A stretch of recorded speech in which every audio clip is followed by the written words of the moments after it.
Passation de service lundi, prestation de serment mercredi, Luc Marius Ibriga est entré entièrement dans son costume de contrôleur général d'État à la tête de l'ACE.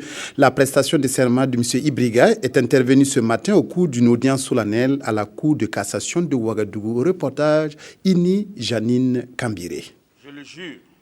Ainsi, Luc Marius Ibriga jure devant la Cour de cassation et prend solennellement l'engagement devant le peuple burkinabé de bien et loyalement défendre ses intérêts en tout temps et en tout lieu et d'accomplir sa mission avec toute l'objectivité qui sied à une personne digne et libre et de se conduire en toutes circonstances avec honneur, dévouement, intégrité et discrétion. Autant d'obligations qu'implique le succès de sa mission et la crédibilité de son institution.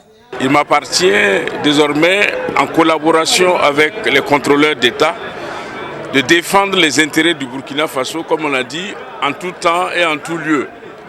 Et de ce point de vue, je pense que l'élément essentiel, c'est de faire en sorte que les maigres ressources du Burkina Faso soient utilisées de manière adéquate et que l'on puisse construire au Burkina Faso une véritable démocratie sociale, ça veut dire un partage équitable des richesses. Le nouveau contrôleur général d'État qui succède à Henri Bruno Bessin prend officiellement service au lendemain de la journée mondiale du refus de la corruption. Une journée au cours de laquelle le RENLAC tire la sonnette d'alarme sur le gel des biens mal acquis des anciens dignitaires du régime Compaoré. L'autorité supérieure du contrôle d'État se fera le devoir de saisir directement la justice si nécessaire. Une fois que vous dites des biens mal acquis, cela suppose qu'on doit rendre les biens acquis de droit. Et donc, de ce point de vue, il est important pour l'État de faire un point général de l'utilisation des biens publics et au besoin de pouvoir récupérer les biens qui ont été mal acquis et qui l'ont été aux dépens de l'État.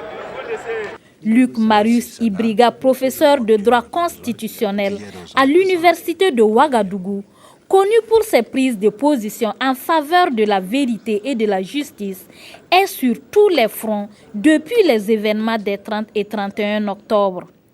C'est très activement qu'il a participé à l'élaboration de la charte de la transition, ayant abouti à l'installation du nouveau président du Faso et à celui du Conseil national de transition CNT.